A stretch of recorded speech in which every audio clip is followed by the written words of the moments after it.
Hello, I'm Ben Hirsi born and bred in the UK, living in France, but of Yemeni origin. And the subject I would like to dare to question today is that of child brides. I think we've all known about child brides all our lives from stories such as Romeo and Juliet. I particularly grew up in a society knowing about child brides. But it's now 2012, and I think it's something we should do something about, and we know better. So for me, having grown up knowing about child brides, the moment that was a turning point was finding out about Najud Ali. I'm not sure if any of you know the story of Najud Ali. She's a 10-year-old, she got married when she was 9 years old from Yemen, and made history by becoming the youngest person ever to get a divorce at the age of 10. And she ran away. She had a very hard life. I mean, she was forced into the marriage by her family. She's from Hajj in the northern province of Yemen. Was helped by an aunt, given money to go to the capital Sana'a, which was very daunting for a 9-year-old girl to go by herself. This is her. And she just turned up in a courthouse in Sana'a, didn't know what to do, who to speak to, was alone, sat on a bench, her legs couldn't reach the floor, just dangling, looking at the world go by, not knowing who to speak to, stayed there until everybody was going home, began to cry, not knowing what to do, and a judge saw her and said to her, why are you here? And she said, I'd like to get a divorce. She actually got several awards as Woman of the Year. She got her divorce, and it was a turning point for many women, and especially in Yemen. For me, the reason why this affected me more so was that my daughter at the time, my middle child, I have 3 children, 2 daughters and a son, was exactly the same age, 9 years old. So I'm looking at my daughter who's playing and learning and going through her most important formative years, and suddenly I can relate to that. I can see how small a 9-year-old is. And this is somebody who's getting married and who's being forced upon, and the marriage is consummated. And it's terrifying and it's horrific. And for me to live through that was overpowering. And then in the same year, there was a 12-year-old girl who ran away from her married life, but this time to a hospital. She was pregnant. And after 3 days of traumatic and just horrific labor, she died and her baby died. And for me, this was a double blow because my eldest daughter was 12. So I'm seeing a 12-year-old and a 9-year-old and thinking, this is something I have to do something about, especially since, their blood is Yemeni. So these girls are Yemeni. In a parallel world, this could have been my daughters. So for me, I grew up knowing about this in the UK because I was told about a story of a 13-year-old girl from the South Yemen with links to the Sultanate family of a prominent family in the south, who went up by her father to the north. Her father was a very powerful general during the British Protectorate, trained at Sandhurst, a military man, took his daughter and the army up to the north, and where he met the Crown Prince of the north. And you see, in the Arab world and some other countries as well, it's not just a marriage of 2 individuals, it's a marriage of family, of tribe, and in this case, it was countries. So it was the North Yemeni Crown Prince marrying this 13-year-old girl from the south, and it was joining 2 families together, but 2 countries together. And then war broke out. The Crown Prince became king. This 13-year-old girl was, I don't know if anyone knows Yemen, there's this rock palace. It's a palace on top of a rock, and she grew up there with all the women of the royal household grooming her to be the wife of the king. But she was 13. Now, we're talking about a time in the 50s and 60s. It was a different period. She was the eldest of, at that time, 6 children, and was an adult at 13, but it was still a child. But it was things that was happening. It was the norm there. War broke out. They moved to Saudi with the royal family. There was a coup. The royal family left, and And then her father, the general, also married a woman from the north who was, again, related to the king's family, but it was an idea of reuniting two countries through marriage. And then he went to Mecca. At this point, I think he must have had about 8 or 9 children, went to Mecca and prayed for 20 children, her father, and or when he reaches the perfect child. And then moved over to London. The 13-year-old girl, or she wasn't 13 then, she was about 20, ended up moving to the suburbs of the UK, of London, and grew up there, had children later on at the age of 26, and life carried on, and it was a very peaceful and normal life for her. But it's very different, because obviously there are some families who, it's not this kind of fairy tale image. That was my sister, my eldest sister. And I grew up not knowing her. She was already married. She would come in almost like as an aunt. In London, I was brought up in London in a very Arabic home. The Yemeni community, the Arab community I grew up in, was our house in northwest London. And then outside was our neighbours, and it was a completely different world. Went to school, very British, very English, everything was fine. But within our 4 walls, it was an Arabic, Islamic household, and that was the Arab world I knew. So suddenly being a parent and realizing what it's like to hold a baby in your arm and feel protective, you give your life. And parents out there now, I mean, you understand that, you're there to protect that child and nurture that child and do everything you can to protect them. And yet things are happening around the world, and I question myself and think, how can this be? Now, we know, obviously, that the reasons for this is numerous. There's culture and tradition. So just like that culture of my eldest sister in that period, it carries on. And you speak to people and they say, so this is what we did. Our families married young, our grandparents married young, and this is going to continue. And you've got parts of India and Asia, for example. This girl was married at the age of 1.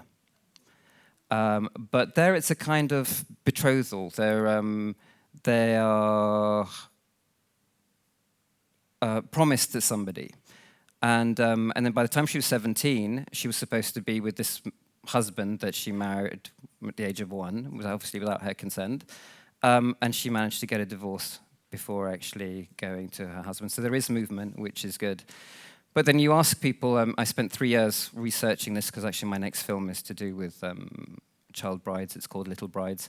And you speak to them and they say, well, this is to protect them also. They're thinking that this is to protect them in a way that they're growing up, they're going to be teenagers and youths, but they know that they have a spouse waiting for them, and that some parents are saying that this is an idea to calm them down and quench their youthful sexual appetite, knowing that there's a partner there somewhere.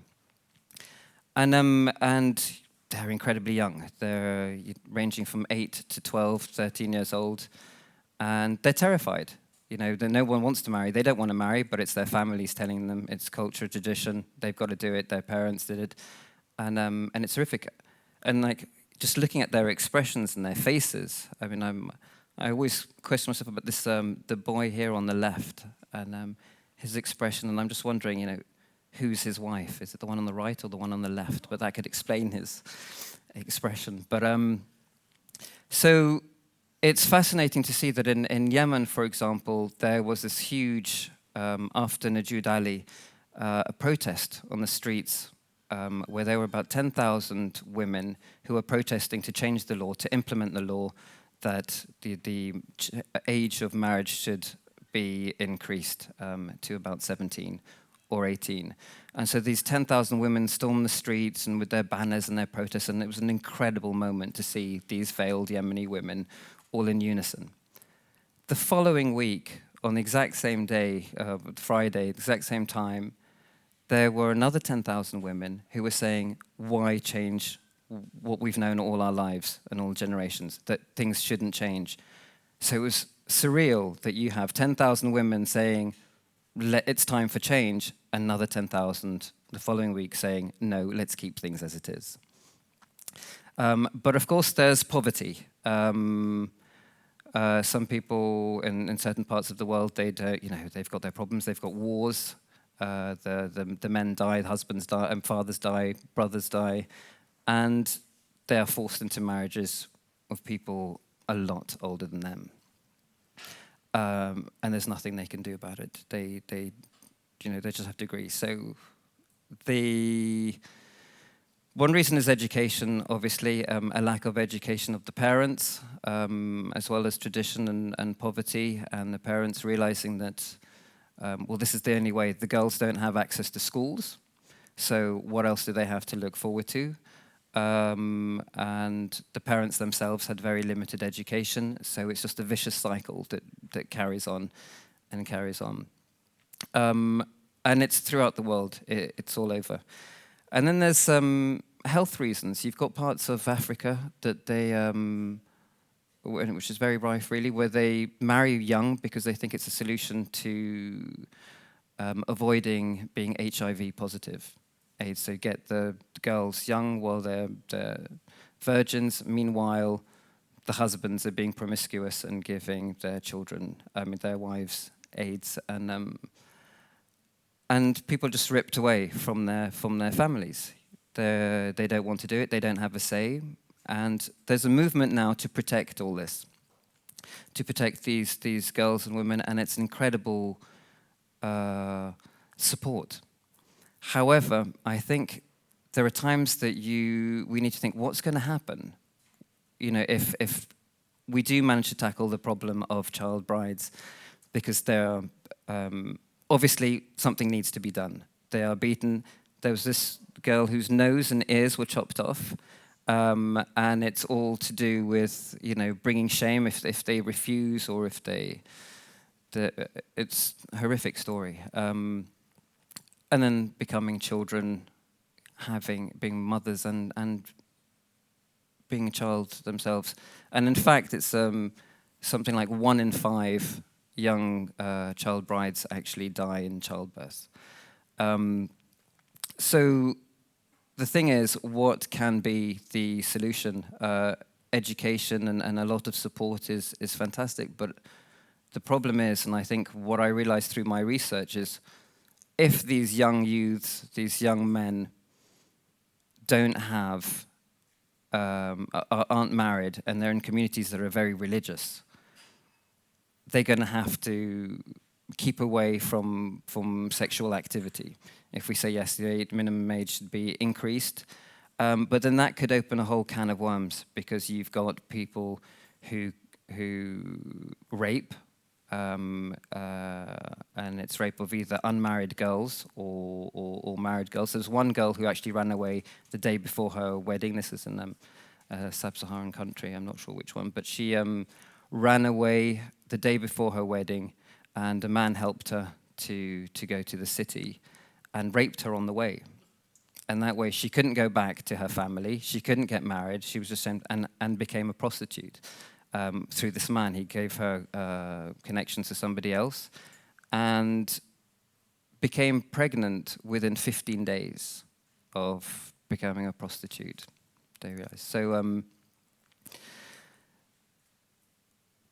there is the rape issue, but then there's also the child abuse, because if they don't marry young, then the chances are they're going to want to get their frustrations or their sexual energies out. And then the other problem is child abuse of both boys and girls. And so it's a whole can of worms. It's not just the child brides issue, but we've got to understand that, if we do tackle this, then as long as teenagers and youngsters can't go out and fall in love, you're going to have the problem of them wanting to release their sexual energy. And then you've got the shame, because you've got the girls who are not married or married and being raped. And you've got trends like in Turkey now, where you've got honor suicides, because honor killings can have disastrous effects on families. So now the families are actually convincing their daughters to commit suicide. And then that again is, against religion if you're talking about Islam. So it's all very horrific, and yet it's something that we as educated people in 2012 and in this period should do something about, and that's why I feel compelled to do something about it. But I think the problem is people associate this as an Islamic problem, and it's not, because there are in fact 60 million children around the world who are married, 60 million, and it's in every continent. In the US, in the UK, there was a 5-year-old girl who was married. And then you speak to people in the Middle East, for example, and in Yemen, and you say, but you know, why are you letting your daughter why are you marrying your daughter off at 10 and 11? And they say, well, look at you in the UK. You've got girls who are pregnant at the age of 12, 13, and they're not married. So they suddenly see that as a completely, is more horrific than having a girl who's 13 being married and having children, than a girl who's 13 out of wedlock and having children. And sometimes you just don't know how to answer such questions. But another aspect is how people fear handling such subject. Because, like, for example, in my film, I go to the Middle East and look for funding. And it's like, well, this is a great story, a great subject matter, and the UN supporting it. We're all there to help you. But we can't give you financing. We can't associate ourselves with this subject because it's too close to comfort. People are very nervous about it. And then also dealing with people like actors. Now, I select actors who completely adore the subject and are brave. We have Goldsmith Farahani, who's an incredible Iranian actress, and an incredible team. But then at the same time, there are some actors in this film that I'm doing who are American and British, and they are terrified of being involved and linked to a subject that is associated to Islam. But and that's one thing that my producer always says. He always says, this is an Islamic problem, and it's not. It's a global problem, and it's something we should tackle. And I urge everyone to go on the internet. There are some organizations, and read up about it. And I think if we all do our little bit, we can help make a difference. And this is the subject that I dare to question, but I dare not answer. So thank you very much. Thank you.